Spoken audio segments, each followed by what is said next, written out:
우리 귀한 찬양해 주신 우리 김기순 선생님과 우리 시원 성가대 그리고 이 찬양을 받으신 하나님께 영광의 박수 올려드립시다.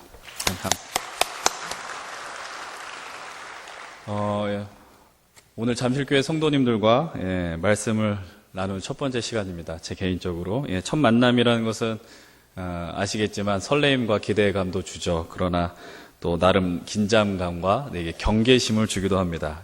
그 경계심이라는 것은 네가 얼마나 하나 보자 뭐 이런 거 있지 않습니까? 그래서 좀 본격적으로 말씀을 나누기 전에 한 가지 좀 이야기를 하고 시작을 하려고 합니다. 혹시 아는 분이 계시면 알더라도 이렇게 입 밖으로 내시지 않는 게 이게 설교자에 대한 예의고요. 대답을 하시면 되게 마음이 빈정이 상해서 은혜로운 설교가 안 될 것 같습니다. 그러니까 아시면 조용히 계시고 잘 들어주시면 좋겠습니다. 어느 작은 회사에 여자 신입사원을 채용하려고 했습니다. 그래서 이제 공고를 내서 마지막 2명의 후보가 나왔어요. 그래서 이제 마지막 2명의 후보를 놓고 이제 면접을 보는 거죠. 면접을 보면 뭐 질문을 당연히 하게 되죠. 질문이 늘 뻔하지 않습니까? 당신의 장점이 무엇입니까? 이런 질문을 합니다. 첫 번째 우리 후보자께서, 여성 후보자는 이렇게 이야기를 합니다. 저는 참 일 처리를 깔끔하게 합니다. 사장님께서 어떤 일이든지 맡겨주시면 2번 손보지 않고 처리할 수 있는 능력을 갖고 있습니다. 특별히 문서 정리를 저는 잘합니다. 이렇게 이야기를 했어요. 직장에 이런 후배가 있다면, 이런 직원이 있다면 얼마나 이게 일하기가 좋겠습니까? 사장이라면 참 탐나는 그런 직원일 거예요. 두 번째 후보가 또 나왔습니다. 두 번째 후보에게도 동일하게 물어봅니다. 당신의 장점이 무엇입니까? 두 번째 여성은 이렇게 이야기를 합니다. 특별히 저는 돈에 대한 관리, 정리를 참 잘합니다. 저를 뽑아주시면 회사의 돈이 낭비되지 않고 아주 잘 이렇게 쓰여질 수 있도록 재정적인 부분들 부족하지 않도록 잘 이렇게 일을 할 수 있습니다. 그런 자신의 어떤 장점을 어필을 하는 겁니다. 서류를 정리하는 것도 중요하죠. 일 처리 잘하는 것도 중요하고 돈 정리 잘하는 것도 중요합니다. 여러분들께서 이 기업의 사장이라면 여러분들 어떤 직원을 뽑으시겠어요? 1번을 뽑으시겠습니까? 아니면 2번을 뽑으시겠습니까? 다 각자 생각들이 있을 거라고 생각을 합니다. 여러분 결국 어떤 사람이 뽑혔을까요? 당연히 예쁜 사람이 뽑혔습니다. 세상이 이래요. 그리고 남자는 다 이상한 얘기를. 왜 이야기를 하느냐? 우리 이 자리에 오신 여러분들, 저는 주님 보시기에 참 예쁜 분들이라고 생각을 합니다. 왜냐하면은 예배를 하루에 2번이나 드리거든요. 이게 대단한 일 아닙니까? 여러분들 또 내일 출근하셔야 되고 또 한 주를 살아가셔야 되는데 또 그것을 견뎌내기 위해서는 또 쉬셔야 되잖아요. 근데 하나님 앞에 예배하기 위해서 오신 여러분들 얼마나 예쁜 분들인지 몰라요. 여러분 옆에 있는 분들 보면서 이렇게 인사합시다. 당신은 참으로 예쁘십니다. 이렇게 인사합시다. 또 한번 인사하겠습니다. 당신은 얼굴로 취업 가능하십니다. 인사하겠습니다. 마지막으로 인사합니다. 1등으로 가능합니다.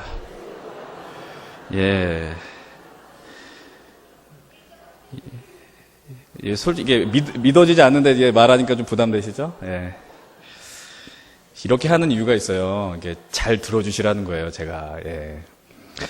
오늘 우리가 함께 읽은 본문은 죄수의 신분으로 바울이 이제 죄수의 신분인 바울이 이제 로마의 통치자 가이사의 재판정에 서기 위해서 로마 행배를 타고 가는 가운데 벌어진 에피소드가 담긴 본문입니다.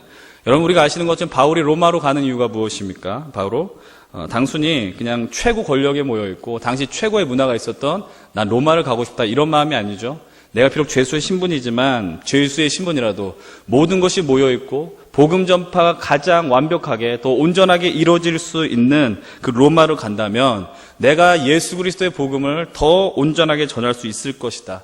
그런 좀 담대한 자세를 갖고 죄수의 신분으로서 나는 가이사에게 재판을 받으러 갈 것이다라고 바울이 요청을 한 것이죠. 쉽게 말하면 하나님의 영광을 위해서 요청했습니다. 그리고 하나님의 나라가 이 땅 가운데 회복되고 확장되기 위해서 바울은 이렇게 요청을 한 것입니다. 그런데 그런 하나님을 향한 일을 하는 그 바울에게 있어서 지금 놓여진 상황은 바로 위기라는 것이죠. 오늘 우리가 읽은 본문은 아닙니다만 앞에 보시면 27장 9절 이후의 말씀은 이렇게 이야기를 하죠. 뭐라고 이야기하냐면은 여러 날에 걸려 금식하는 절기가 이미 지나서 항해하기가 위태하더라라고 이야기를 합니다. 그러니까 이 계절이 이제 점점 가을쯤에 있는 어떤 이제 속죄를 가리키는 거예요. 금식이라는 게, 금식하는 절기가. 그런데 겨울을 앞두고 있기 때문에 배를 타는 환경이 그닥 좋지 않더라라는 겁니다. 여러분, 그 다음에 뭐라고 이야기를 하느냐? 10절의 말씀을 우리 함께 좀 읽었으면 좋겠습니다. 함께 27장 10절 함께 읽겠습니다. 시작. 말하되 여러분이여, 내가 보니 이번 항해가 하물과 배만 아니라 우리 생명에도 타격과 많은 손해를 끼치리라 하되, 예. 바울이 이번 항해가 위험한 항해라는 사실을 이미 사람들에게 어떻게 했어요? 이미 고지했어요. 알려줬다라는 사실입니다. 그런데 지금 바울의 지금 현실은 어떻습니까? 일개 죄수에 지나지 않더라라는 거죠. 여러분, 죄수의 이야기를 누가 듣겠어요? 귀 기울이지 않는다라는 거예요. 그러나 그것보다 더 중요한 문제가 이런 선장들인 선주에게 있었습니다. 이 배는 단순히 죄수만 싣고 있었던 게 아니라 무엇을 싣고 있었다라고 이야기해요? 화물이 있었다라고 이야기를 하죠. 이건 어떤 배예요? 쉽게 말하면 무역선의 역할을 감당한 배죠. 돈이 달렸다라는 거예요. 돈이 달렸다라는 거. 그럼 이들이 해야 되는 역할이 무엇입니까? 지체되면 지체될수록 경제적인 손해가 당연히 있겠죠. 그래서 그들이 해야 되는 거는 빨리 배가 갔다 오도록 해야 된다라는 겁니다.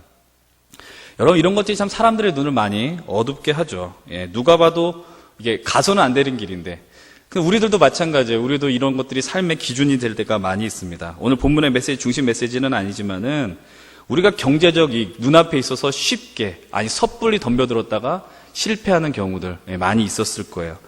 여러분, 우리가 뭔가 우리 신앙생활 하면서 좋은 기회가 막 갑자기 올 때가 있지 않습니까? 그때 우리는 너무나 쉽게 하나님의 은혜라는 단어를 남발하면서 그것을 잡으려고 하는데, 돌아보니까 때로는 그것이 독이 될 때가 종종 있더라라는 거죠. 여러분, 기억하십시오. 하나님께서 우리를 어떤 이익과 명예에 따라 살도록 만들지 않았다라는 거예요. 하나님께서는 우리를 하나님의 시간, 하나님의 계획하심, 하나님의 비전, 우리가 그걸 하나님의 때라고 이야기하죠. 그때에 맞춰서 우리를 사용하신다라는 사실 잊지 마시길 바랍니다. 어쨌든 움직이지 말아야 되는 때 배가 운항하게 되었습니다. 결국 어떻게 됐어요? 여러분들 이번 주 성경 퀴즈 때 아마 이게 나온 걸로 기억을 하는데 설명을 못 하셨더라고요. 예, 우리가 회개하는 마음으로 다시 한번 이 말씀을 봅시다. 본문 14절과 15절 말씀입니다. 14절, 15절 함께 보겠습니다. 시작. 얼마 안 돼요. 섬 가운데로부터 유라굴로라는 광풍이 크게 일어나니 배가 밀려 바람을 맞춰 갈 수 없어 가는 대로 두고 쫓겨가다가, 이 바람이 뭐라고 이야기해요? 유라굴로라고 이야기합니다. 뭐라고 불렀어요? 광풍이래요. 얼마나 바람이 세면 광풍, 미친 바람이라고 표현하겠습니까? 거기다 어떤 지경까지 이르렀어요? 선장이 배를 마음대로 조정할 수 있는 수준의 상황이 아니다라는 거죠. 배를 조정하는 선장과 선주는 결국 어떻게 합니까? 손해를 무릅쓰더라도 배의 짐을 버릴 수밖에 없어요. 배를 가볍게 해서 본인들이 원하는 대로 이 배를 움직일 수 있게 해야 된다는 겁니다. 그런데 그것도 역시 소용이 없습니다. 여러분들, 이제 이들의 상황을 아주 명확하게 보여주는 말씀 9절이 있어요. 20절 말씀입니다. 함께 20절 보겠습니다. 시작. 여러 날 동안 해도 별도 보이지 아니하고 큰 풍랑이 그대로 있음에 구원의 여망마저 없어졌더라. 가장 큰 위기와 위험이 이 배에 탄 이들에게, 그리고 바울이 탄 배에 임했다라는 겁니다. 그런데 이때 한 사람이 등장합니다. 바로 누굽니까? 죄수의 신분에 불과한 바울이라는 겁니다. 21절에 보면 뭐라고 이야기합니까? 역시 함께 읽겠습니다. 21절 시작. 여러 사람이 오래 먹지 못하였음에 우리 가운데 서서 말하되 여러분이여, 내 말을 듣고 글에 대해서 떠나지 아니하여 이 타격과 손상을 면하였더라면 좋을 뻔하였느니라. 예, 처음 자신의 이야기를 듣지 않은 이 상황, 그러니까 뭐라 그랬어요? 우리가 지금 배 떠나면 위험할 거야 라고 이야기했는데 이미 떠났거든요. 그러니까 이런 어려움이 닥치니까 내 말 좀 듣지 그랬어 라고 지금 아쉬워하는 거 느껴지지 않습니까? 어떻게 보면 좀 원망처럼 느껴지더라라는 거예요. 사실 여기까지는 누구나 다 합니다. 제가 하는 얘기가 뭐예요? 우리의 특기가 무엇이죠? 잘못 따지는 거 잘합니다. 물론 문제가 있으면 해야 합니다. 그런데 더 큰 문제는 잘못을 따지는 게 아니라 대안 없이 비판만 하는 인생들이죠. 그러니까 무조건 잘못됐다라는 거예요. 여러분들, 그런데 우리들은 그래도 좀 달라야 하지 않을까요? 그냥 손가락질만 하는 게 아니라, 우리 그리스도인들이라면 그냥 손가락질하고 비판만 하는 게 아니라 어떤 인생이 돼야 될까? 오늘 바울의 모습을 통해서 우리가 그것을 명확하게 발견할 수 있습니다. 좀 길긴 하지만 여러분 22절부터 26절을 한번 읽겠습니다. 그냥 읽지 마시고 감격과 기쁨, 감동을 갖고 좀 읽었으면 좋겠습니다. 22절부터 26절 함께 또박또박 읽겠습니다. 시작. 내가 너희를 권하노니 안심하라. 너희 중 아무도 생명에는 아무런 손상이 없겠고 오직 배뿐이리라. 내가 속한 바 내가 섬기는 하나님의 사자가 어젯밤에 내 곁에 서서 말하되 바울아 두려워하지 말라. 내가 가이사 앞에 서야 하겠고 또 하나님께서 너와 함께 항해하는 자를 다 내게 주셨다 하였으니 그러므로 여러분이여 안심하라. 나는 내가 말씀하신 그대로 되리라고 하나님을 믿노라. 그런즉 우리가 반드시 한 섬에 걸리리라 하더라. 아멘. 바울이 외치는 게 뭐예요? 줄여서 말하면 이거예요. 안심하라라는 거예요. 안심하라. 그리고 이것입니다. 우리가 대충이 아니죠. 반드시 한 섬에 걸리리라. 감동이 안 되시는 표정이어서 아쉽지만 멋지지 않습니까? 위기 가운데 소망을 던져주는 이 바울의 모습 아주 훌륭하고 매력 있지 않습니까? 여러분들 그런데 좀 보면은 멋있는 장면. 왜? 죄수의 신부님에도 불구하고 이 배에 이제는 누가 된 거예요? 아무도 대안 제시하지 못하고 아무도 뭔가 명확한 해결책을 제시하지 못한 이 상황 속에서 이 배의 리더가 된 거예요. 누가? 바울이 되었단 말입니다. 그런데 그냥 가만히 좀 생각해 보면 너무 무모해 보여요. 무모해 보일 수밖에 없죠. 환경은 그대로인데. 여러분 우리가 살면서 좀 그런 인생들 있지 않습니까? 저 사람 뭐가 있길래 저렇게 자신감이 넘치냐라는 거예요. 우리가 그러면서 늘 하는 얘기가 뭡니까? 무슨 백이 있어서 저러는가? 우리 그런 얘기 좀 종종 듣지 않습니까? 늘 의심의 눈초리로 보는 거예요. 저 사람 뭐 없어 보이는데 왜 이렇게 저러지? 근데 여러분 그런데 바울이 오늘과 같이 이렇게 명확하게 말씀을 선포할 수 있는 근거가 무엇입니까? 우리가 그 근거를 성경에 두기로 원합니다. 다시 시선을 성경에 두십시다. 23절로 24절인데요. 한번 같이 읽어봅시다. 23절, 24절 시작. 내가 속한 바 곧 내가 섬기는 하나님의 사자가 어젯밤에 내 곁에 서서 말하되 바울아 두려워하지 말라. 내가 가이사 앞에 서야 하겠고 또 하나님께서 너와 함께 항해하는 자를 다 내게 주셨다 하셨으니. 아멘. 바울아 두려워하지 말아라. 누가? 내가 섬기는 하나님의 사자가 하나님께서 천사를 보내주셔서 말씀하시는 거예요. 바울아 두려워하지 말아라. 네가 가이사 앞에 반드시 서야 하겠고 너뿐 아니라 너와 함께하는 모든 죄수를 너의 손에 맡길 것이다. 모두 다 살리겠다라고 말씀하시는 겁니다. 우리 사랑하는 잠실 성도 여러분들, 오늘 이 시간이 우리들이 어떤 존재이고 우리 크리스천들, 믿는 자들이 어떤 존재인가 명확하게 발견할 수 있는 귀한 시간이 되길 바랍니다. 첫 번째는 무엇이냐? 우리가 어떤 존재일까요? 바로 하나님으로부터 바로 이런 음성을 듣는 자들입니다. 사랑하는 누구누구야 안심하라. 사랑하는 잠실교회여 안심하라. 여러분들이 누구예요? 이 음성을 듣는 자들 아닙니까? 제 말이 거짓말입니까? 아니에요. 여러분이 지금 무슨 생각으로 이 자리에 있습니까? 남들 다 쉬는 시간에, 재미있는 프로그램이 넘치는 이런 시간에, 내일 출근을 앞두고 쉬어야 하는 이 시간에 왜 하필 이 자리에 나와 하나님의 말씀을 듣고 또 예배하고 계십니까? 오늘 처음에 이야기했던 것처럼 왜 이렇게 예쁜 짓을 서슴없이 하고 계십니까? 간단합니다. 그분의 음성을 들은 거예요. 안심하라. 여러분 그 음성 듣지 않았으면 여기 있을 이유가 없다니까요. 내 인생은 너무 낙심됩니다. 내 할 일이 없습니다. 넌 늘 절망적입니다. 여기 도저히 있을 수 없어요. 안심하라. 내가 너와 함께한다.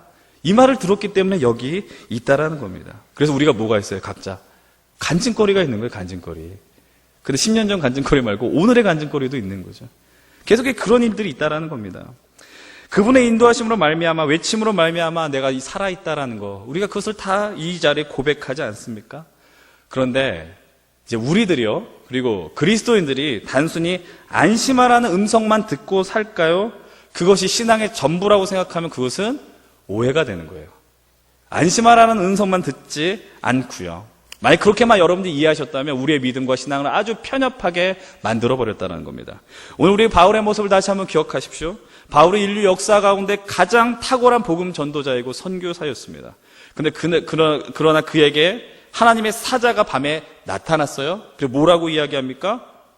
바울아 두려워하지 말라라고 이야기했습니다. 이 말의 의미는 뭐예요? 아무리 천하의 바울도 뭐 했다라는 거예요? 두려워했다라는 거예요. 여러분 목사는 안 두렵습니까? 장로님은 덜 두렵습니까? 권사님은 조금만 두렵습니까? 아니요. 우리는 이 땅에 살아가면서 늘 두려움을 느끼고 불안해하는 존재라는 거예요. 하나님 우리에게 뭘 주셨어요? 안심하라. 근데 여러분 그 음성을 듣는 것에만 우리를 그치게 하지 않았습니다. 22절을 보면 뭐라고 이야기하냐? 내가 너희를 권하노니 이제는 안심하라. 바울이 천사에게 들은 음성을 이 배에 탄 사람들에게 전합니다. 또 그것뿐이 아니죠. 25절은 좀 함께 읽을까요? 25절 시작. 그러므로 여러분이여 안심하라. 나는 내게 말씀하신 그대로 되리라고 하나님을 믿노라. 여러분이여 안심하라. 이제 알겠습니까? 우리들은 어떤 존재예요? 세상을 향해서 안심하라고 외치는 존재들이에요.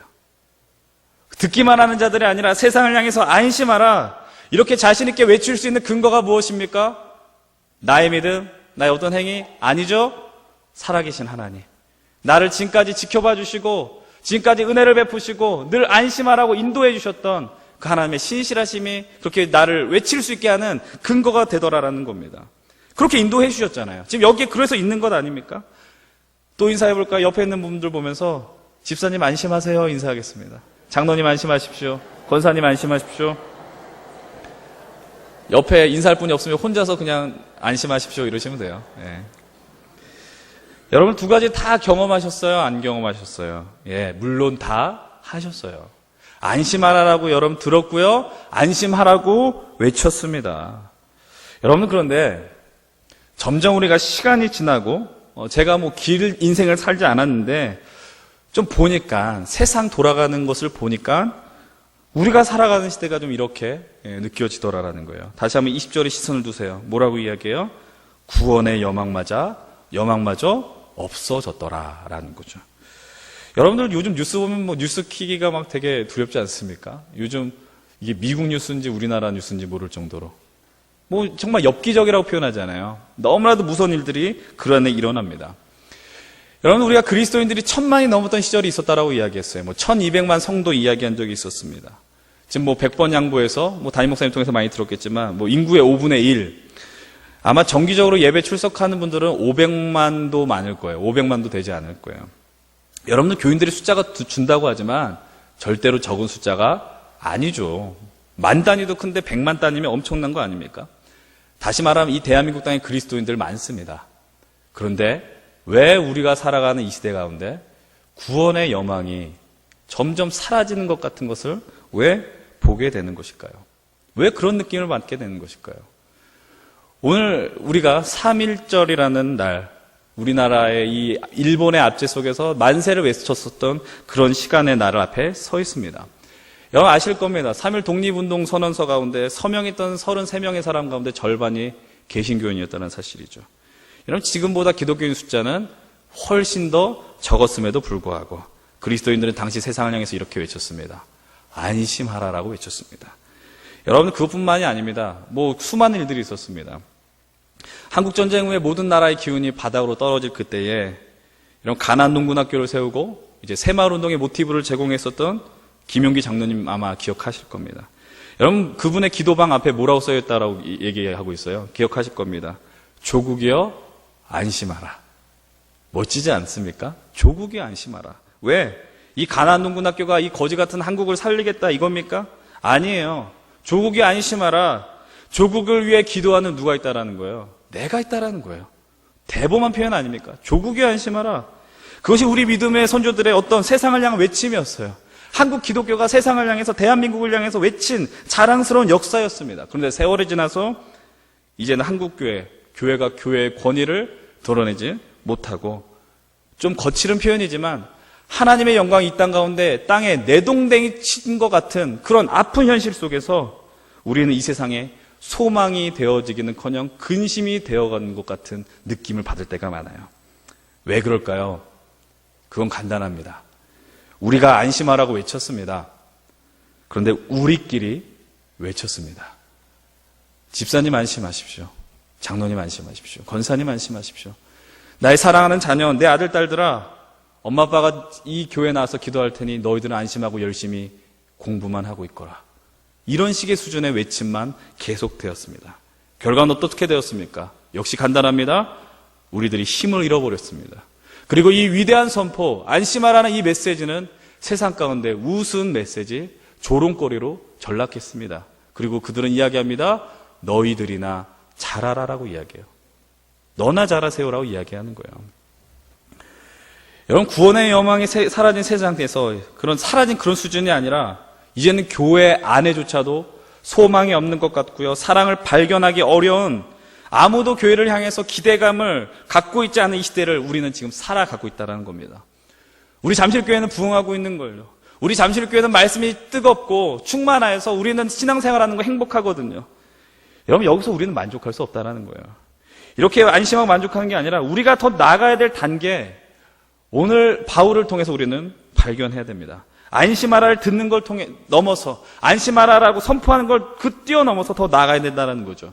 다시 말씀을 우리의 시선을 다시 한번 돌리도록 합시다. 이 바울의 담대한 선포 가운데 이들은 점점 육지로 배가 가까워지는 것을 보게 됩니다. 어두운 가운데 빛을 발견하는 것이죠. 그러나 여전히 문제가 해결된 것은 아닙니다.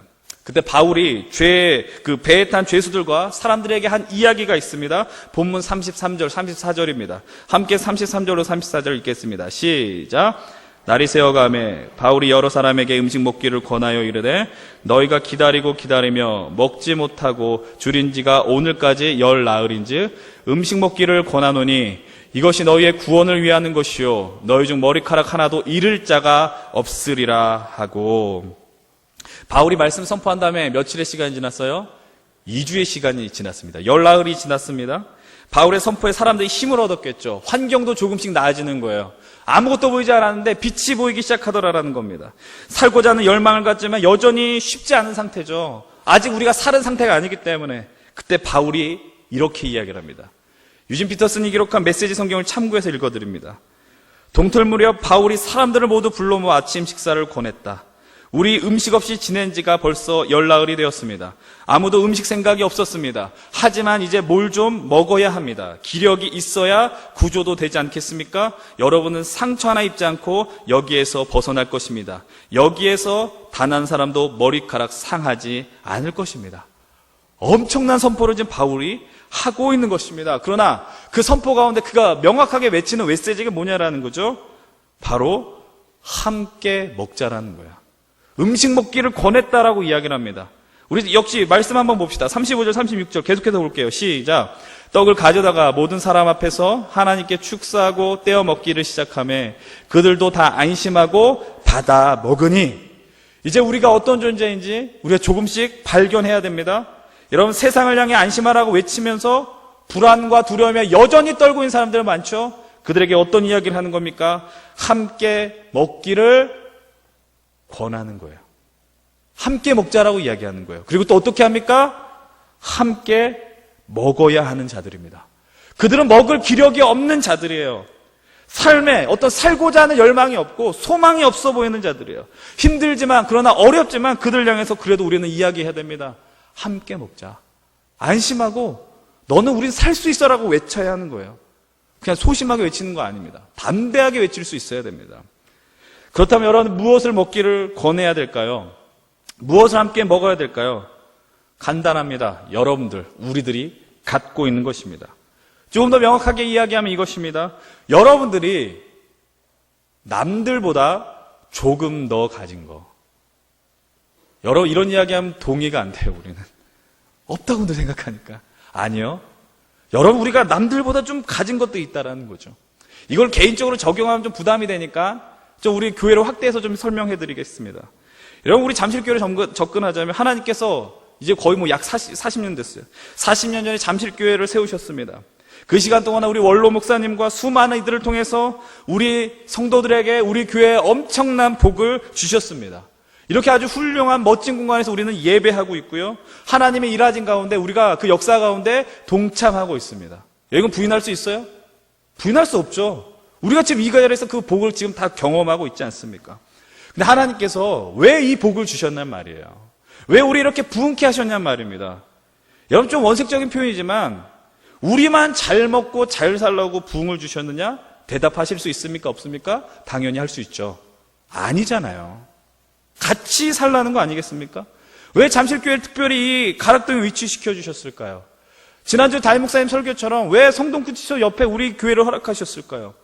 우리 송파구를 흔히 강남 3구라고 이야기하지 않습니까? 사람들 시선을 볼 때는 다 잘 산다라고 이야기하지만 여전히 이 안에는, 우리 이웃 가운데는 여전히 힘겹고 어려운 사람들 존재합니다.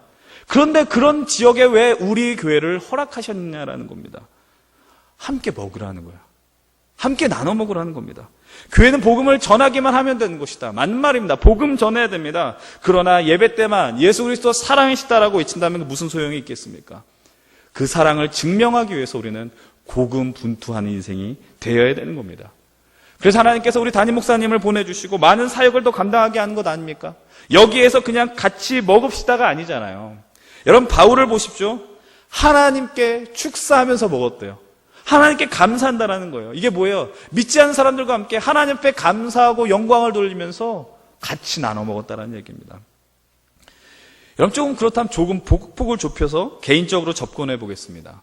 저는 여러분들의 삶에 대해서 정말 표현할 수 있다면 잘 알지 못합니다. 여러분들의 형편이 어떤지 모릅니다. 그러나 저는 분명하게 이야기할 수 있습니다. 여러분들은 하나님의 은혜 가운데 살아가고 있습니다. 여러분들은 하나님이 주신 복을 누리는 인생들을 다 살고 있지 않습니까? 하나님을 믿는 것 자체가 엄청난 제일 중요한 복이니까요. 그런데 특별히 남들보다 조금 더 유독 갖고 있는 복이 있어요. 그렇다면 왜 그 복을 주셨어요? 하나님이 여러분들을 사랑하니까 더 주시는 거죠. 근데 그 사랑이 진짜 사랑이 되려면 어떻게 해야 돼요? 흘러가야죠. 우리 안에만 가두는 게 아니라 그 사랑을 흘려보내야 된다는 거예요. 그래서 우리 뭘 해요? 먹기를 권하는 것입니다. 그럼 어떻게 해야 됩니까? 라고 질문하실 겁니다. 무책임한 답변을 드릴게요. 집에 돌아가서 생각하세요. 사랑하는 여러분들, 여기서 그냥 단순하게 아멘 한 번 하고 끝나는 게 아니라요. 아멘 여기서 못해도 좋습니다. 그러나 돌아가서 여러분들이 갖고 있는 거, 누리고 있는 거 한번 조금 더 깊이 생각하십시오. 내가 무엇을 그들에게 먹을 수 있냐, 권할 수 있는지 생각하십시오. 그리고 여러분들 각 가정에서 집에서 아멘 하세요.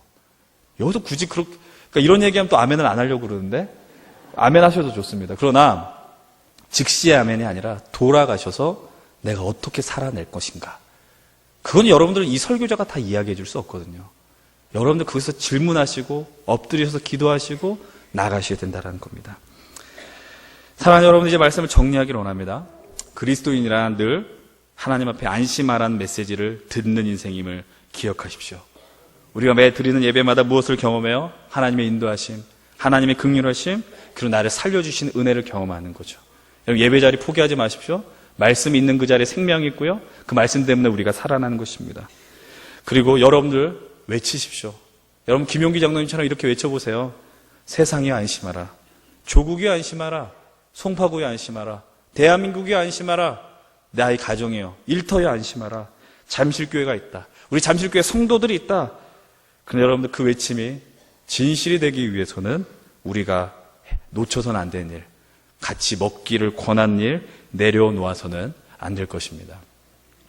지금 우리가 사순절을 보내고 있습니다. 사순절 둘째 주일이죠. 이 기간에 우리가 마땅히 해야 될 일은 당연히 예수님을 기억하는 거예요. 예수님 기억하셔야 돼요. 우리 영혼에, 우리 가슴에, 심장에 계속 그분을 떠올려야 됩니다. 여러분, 그분이 2000년 전에 오셔서 무엇을 하셨어요? 간단해요. 우리를 먹여주시기 위해서 오셨어요. 그분 그래서 뭐가 되셨어요? 생명의 떡이에요. 어디서 태어나셨어요? 베들레헴 떡집에서 생명의 떡이 되어주셔서 오셨다고요. 우리를 살리기 위해서. 제자들과 마지막 식사 가운데 뭐라고 이야기합니까? 이것은 나의 살이다. 이것은 나의 피다. 너 이것을 먹고 기억하고 나를 기념하라라고 말씀하시지 않습니까? 여러분, 마지막 부활의 때에 요한복음 21장을 보면 제자들에게 찾아와 주셔서 그 153마리의 그 물고기를 잡은 다음에 제자들에게 이야기합니다. 너희들 와서 조반을 먹어라. 그리고 그 이후에 베드로의 위대한 신앙 고백, 아니 베드로를 향한 질문이 있지 않습니까? 네가 나를 사랑하느냐? 그때 베드로는 뭐라고 이야기합니까? 내가 주님을 사랑하는 주님께서 하십니다. 그 베드로를 향해서 주님은 이렇게 이야기하시죠. 그러면 내 양을 먹이라 라고 이야기하세요. 오늘도 마찬가지입니다. 오늘 이 자리에는 우리 잠실 성도들을 향해서, 우리 잠실교회를 향해서 주님은 말씀하십니다. 나의 사랑하는 잠실교회 성도들아, 잠실교회여, 만일 나의 은혜를 먹고 세상을 향하여 이 음식을 먹이도록 하여라. 먹기를 권하거라. 지금 구원의 여망이 사라진 것 같은 시대, 그러나 여전히 이 땅에 예수 그리스도가 아니고서는 소망이 없음을 인정하시기 바랍니다. 교회로부터 진정한 소망이 나올 수 있음을 믿으시기 바랍니다. 그분의 말씀에 의지하여 우리 잠실교회가, 그리고 여러분의 성도님들 인생 모두 세상을 향해서 안심하라라고 외치시고 함께 먹고 나눌 수 있는 귀한 삶을 살아내길 주님의 이름으로 간절히 축원드립니다. 기도하겠습니다. 하나님 아버지, 오늘 이 시간 우리에게 귀한 말씀을 주시고 또 안심하라는 그 귀한 메시지 허락하여 주셔서 감사합니다. 하나님, 그러나 우리가 듣는 것으로 만족하지 않고 세상을 향해 이 귀한 메시지를 나누기 원합니다. 그러나 여전히 세상 가운데 힘겨운 지체들 많습니다. 죽음 가운데, 절망 가운데 있는 이들이 있습니다. 하나님, 그들 향해서 함께 우리가 먹기를 원하고 함께 살아나게 하여 주시고 그 가운데 하나님을 높이며 영광 돌리는 귀한 삶을 살아내게 하여 주시옵소서. 아버지, 이 말씀이 단순히 아멘으로 끝나는 말 되지 않게 하시고 아멘의 삶을 살아내는 그런 귀한 말씀이 될 수 있도록 하시고, 특별히 하나님, 우리 잠실교회가 이 땅에 정말 복음이 사라진, 능력이 사라진 것 같고 교회의 영광이 사라진 것 같은 이 시대 속에서 이 교회, 예수 그리스도의 몸된 교회의 영광을 회복하는 귀한 도구 될 수 있도록 주님 인도하여 주시옵소서. 감사드리며 이 모든 말씀 예수님의 이름으로 기도드리옵나이다. 아멘.